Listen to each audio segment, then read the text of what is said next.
সবাইকে সংবাদ এক নজরে স্বাগত। সঙ্গে আছি ফারজানা ইয়াসমিন।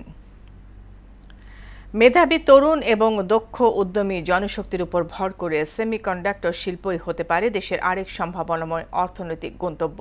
সকালে রাজধানীতে এক অনুষ্ঠানে এমন মন্তব্য করে 2030 সালের মধ্যেই এই শিল্প রপ্তানি আয়ের লক্ষ্যমাত্রা পূরণে সক্ষম হবে বলে আশা ব্যক্ত করেছেন প্রধানমন্ত্রী তারেক রহমান।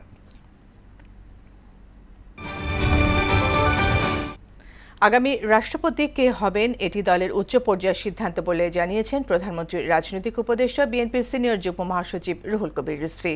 সকালে রাজধানীর জিয়া উদ্যানে রাষ্ট্রায়ত্ত 12 প্রতিষ্ঠানের নবনিযুক্ত চেয়ারম্যানদের নিয়ে শহীদ রাষ্ট্রপতি জিয়াউর রহমান ও সাবেক প্রধানমন্ত্রী মরহুমা বেগম খালেদা জিয়ার সমাধিতে শ্রদ্ধা নিবেদন শেষে তিনি এসব কথা বলেন। সংবিধানে নির্ধারিত সময়সীমার মধ্যে নতুন রাষ্ট্রপতি নির্বাচন অনুষ্ঠিত হবে বলে জানিয়েছেন আইনমন্ত্রী মোহাম্মদ আসাদুজ্জামান। সকালে রাজধানীতে সিডাপ মিলনায়তনে মানবাধিকার বিষয়ক এক অনুষ্ঠানে অংশ নিয়ে তিনি এসব কথা বলেন।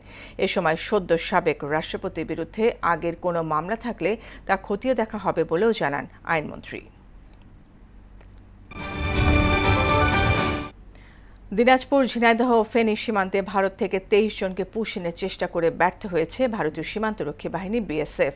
শনিবার ভোর থেকেই ভারত সীমান্তের বিভিন্ন পয়েন্ট থেকে দিনাজপুরের খিয়ার মাহমুদপুর সীমান্তে 9 জন, ঝিনাইদহে মহেশপুর সীমান্ত দিয়ে 6 জন এবং ফেনীর শ্রীপুর সীমান্তে 8 জন ব্যক্তিদের পুশ-ইনের চেষ্টা করা হলে তা রুখে দেয় বর্ডার গার্ড বাংলাদেশ, বিজিবি সহ স্থানীয় লোকজন।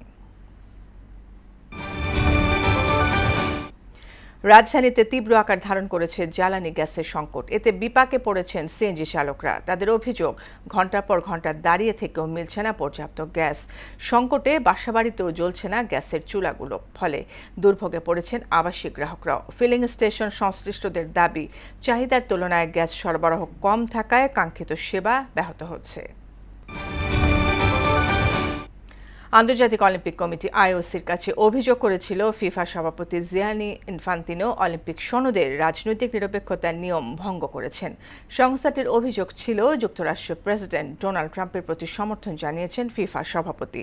তবে আইওসি জানিয়ে দিয়েছে ইনফান্তিনোর বিরুদ্ধে করা অভিযোগ তারা তদন্ত করবে না, কারণ অভিযোগটি তাদের এখতিয়ারের আওতাভুক্ত নয়।